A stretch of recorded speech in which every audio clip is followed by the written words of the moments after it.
All right, so today we're in Psalm 31. This is for the choir director. It's a Psalm of David. I don't know if your Bible has headings on your Psalms, but this one says a Psalm of complaint and praise. Of course, that's not in the original text, but we'll see as we go through this. I want you to hear the words of David, but also see if you hear the words of somebody else in there as well. In thee, O Lord, I have taken refuge. Let me never be ashamed. In thy righteousness deliver me. Incline your ear to me. Rescue me quickly.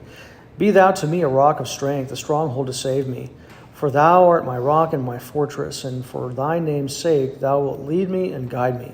Thou wilt put me out of the net which they have secretly laid for me. For thou art my strength. Into thy hand I commit my spirit. Thou hast ransomed me, O Lord, God of truth. I hate those who regard vain idols, but I trust in the Lord. I will rejoice and be glad in thy loving kindness, because thou hast seen my affliction. Thou hast known the troubles of my soul, and thou hast not given me over into the hand of the enemy. Thou hast set my feet in a large place. Be gracious to me, O Lord, for I am in distress. My eye is wasted away from my grief, my soul and my body also. For my life is spent with sorrow, and my years with sighing. My strength has failed because of my iniquity, and my body has wasted away. Because of all my adversaries, I have become a reproach, especially to my neighbors, and an object of dread to my acquaintances. Those who see me in the street flee from me, for I am forgotten as a dead man, out of mind. I am like a broken vessel, for I have heard the slander of many. Terror is on every side. While they took counsel together against me, they schemed to take away my life. But as for me, I trust in thee, O Lord. I say, thou art my God. My times are in thy hand. Deliver me from the hand of my enemies and from those who persecute me. Make thy face to shine upon thy servant. Save me in thy loving kindness. Let me not be put to shame, O Lord, for I call upon thee. Let the wicked be put to shame. Let them be silent in Sheol. Let the lying lips be dumb, which speak arrogant against the righteous with pride and contempt. How great is thy goodness, which thou hast stored up for those who fear thee, which thou hast wrought for those who take refuge in thee before the sons of men. Thou dost hide them in the secret place of thy presence from the conspiracies of man. Thou dost keep them secretly in a shelter from the strife of tongues. Blessed be the Lord, for he has made marvelous his loving kindness to me in a besieged city. As for me, I said in my alarm, I am cut off from before thee, before thine eyes. Nevertheless, thou didst hear the voice of my supplications when I cried to thee. O love the Lord, all you his godly ones. The Lord preserves the faithful, and fully recompenses the proud doer. Be strong. Let your heart take courage, all you who hope in the Lord. I see the Psalm of David as being one written in his later years. He's thinking about his whole life and how he's had so many enemies come against him, and that's kind of been a theme of a lot of the Psalms that David has written.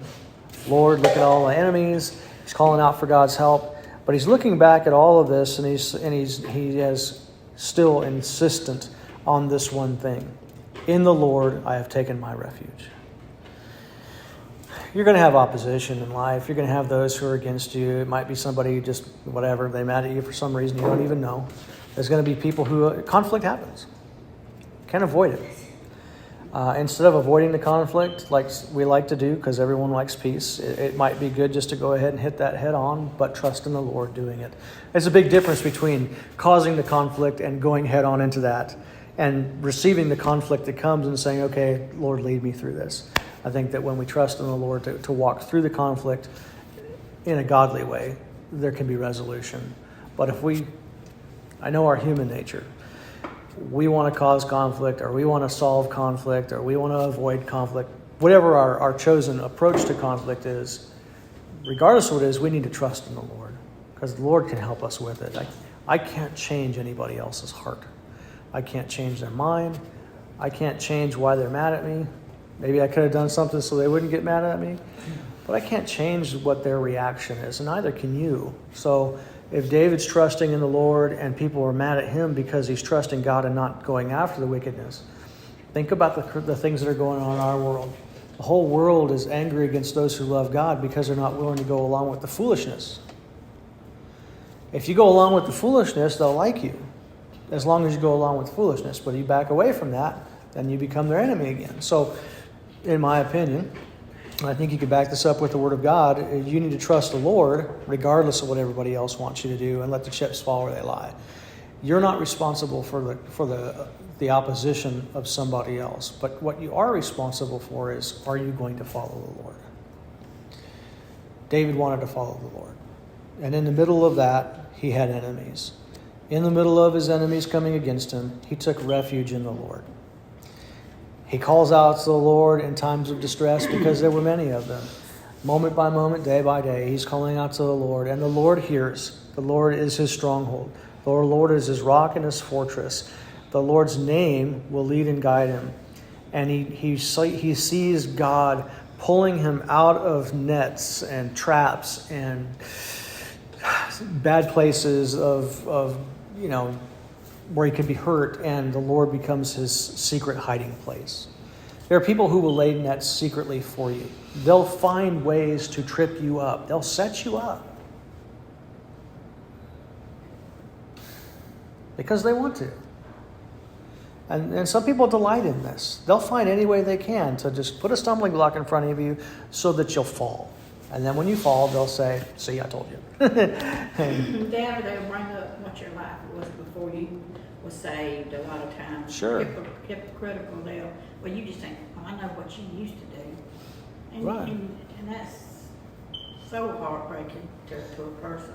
It is. It's Houdini is what John called it for me. And beware of the one that's trying to distract you, because somehow the hate got on them and they just...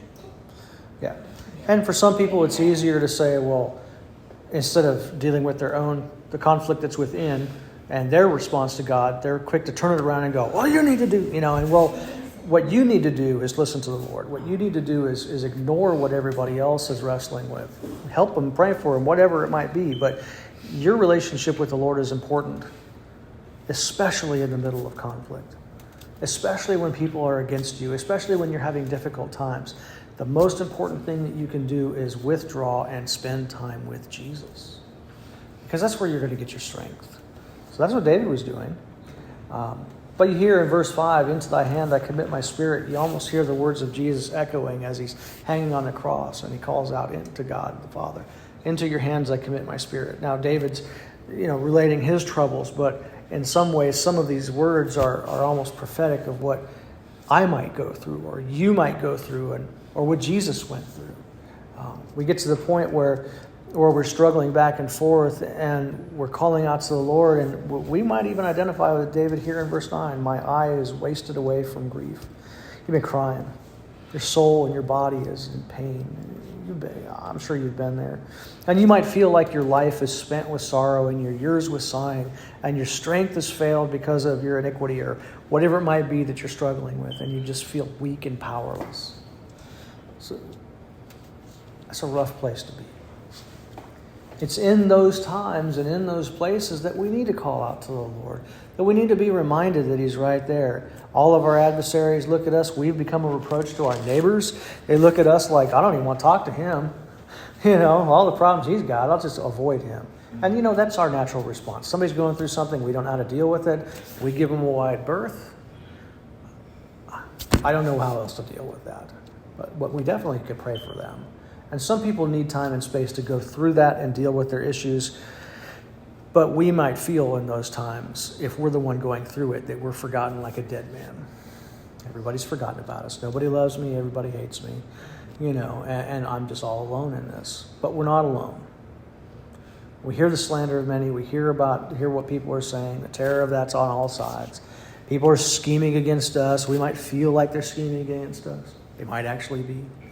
They might be trying to subvert us or take our life or whatever. Verse 14, David says, "As for me, I trust in thee, O Lord. I say, you are my God. My times are in thy hand." The hardest thing for us to get to understanding is we are not in control of our own life. We're in control of our responses. But we're not in control of all the situations that happen. But who is? Is it the people who are against us? Is it the people we feel are against us? It's God. God's the one who's in control. And, as the book of Romans says, he works all things to the good of those who love God, who are called according to his purposes. It may not feel like it, but if through a little bit of opposition or difficult times we're drawing close to the Lord because he's our strength and help, then that's a good thing. Maybe not what we're going through is a good thing, but the fact that we're clinging to the Lord and he's helping us, that's a very good thing. And that's what we need to do. Good or bad days, we need to cling to the Lord. That's what we need there. So he's calling out to the Lord in this. He's recognizing his need for the Lord, and he asks that God would make his face shine upon thy servant. Everybody else around David is turning their back on him. They're rejecting him. They're ignoring him. They're actively against him, and he's asking for God not to do that. Lord, don't forget me. And God is gracious. He listens to us. Let me not be put to shame, O Lord, because I call on you. And he's asking that the Lord would deal with those who speak evil. Let the wicked be put to shame. Let them be silent. Let lying lips be dumb, which speak arrogant against the righteous with pride and contempt. And he calls out, how great is thy goodness, which you have stored up for those who fear him, which you have wrought for those who take refuge in you before the sons of men. You hide them in the secret place of your presence from the conspiracies of man. What's the safest place for you to be?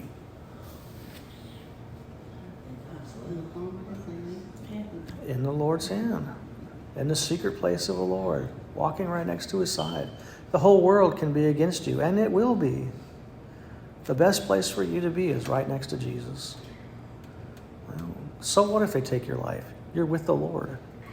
So what if they take everything else from you? You're with the Lord. Okay? Doesn't matter if everybody else doesn't like you for whatever reason. Persecution. We talked about the persecuted church. These people are clinging to Jesus and they're losing everything around them. But they have the Lord. And that takes a very different view on life. Now I know we want to be liked by everybody. I know we do. That's normal. That's human. We don't want to be rejected. But if the world rejects us and the Lord accepts us, well, what's better? It's easy to say that. It's harder to go through that. But we need to be reminded of these words when we go through those difficult times. God hides us who cling to him in his secret place of his presence. Though the whole world be against us, the Lord will be right there with us and he'll hold us in his hand. And at that point, we can say, blessed be the Lord. He has made marvelous his loving kindness to me in a besieged city. David felt like he was in a city that was surrounded, but he has the loving kindness of the Lord. So that's much better than anything else. He said, as for me and my alarm, I said, I'm cut off from before your eyes. That's what David thought. Nevertheless, you heard the voice of my supplication when I cried to you. When we are in need, we can call out to the Lord. The Lord will hear, and in his time, he'll answer. And that's what we need to be reminded of over and over and over again. Doesn't matter how bad your day is or how good your day is. The Lord is our refuge. And if you make the Lord your refuge, then that's a good solid foundation for regardless of what's going on. Many people have these massive mood swings and life swings when it's like everything's going good for them because it's going their way.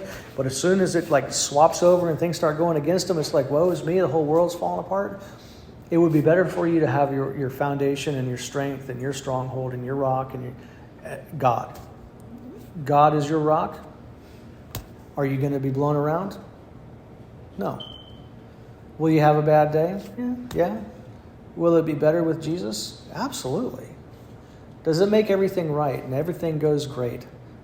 I would be lying to you to tell you that never are you going to have any problems. But if you have the Lord with you in the middle of all of that, it'll be a whole lot better. Because you won't be alone.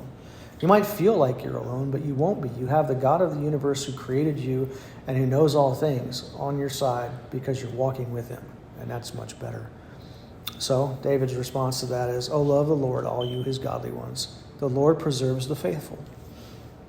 If we're walking with Jesus and we're in a relationship with him and we're clinging to the Lord, he preserves us. But what does he do to the prideful people? He fully recompenses them. He brings what is due to them. This month's all about pride for a lot of people. Well, God opposes the proud. He gives grace to the humble. When we in our pride say, look at me, and we take all of the focus off of the Lord's against that, because only He is worthy of worship. And pride is an issue of worship when we have that kind of pride that says, look at me, how good I am. What was Satan's problem? He wanted to have all of the worship, and he wanted to be God, and he wanted to set himself up on God's throne. He was full of pride. Pride. The Lord's opposed to the proud. Gives grace to the humble. It might be a little bit of adversary against us that brings us to humility where we can cling to Jesus and walk with Him. So be strong. Let your heart take courage, all you who hope in the Lord. Hope in the Lord. Hope in the Lord. Regardless of the outcome, regardless of what's going on. Put your hope in the Lord. Take courage. Be strong in the Lord. Because He's our refuge. I hope that encouraged you guys.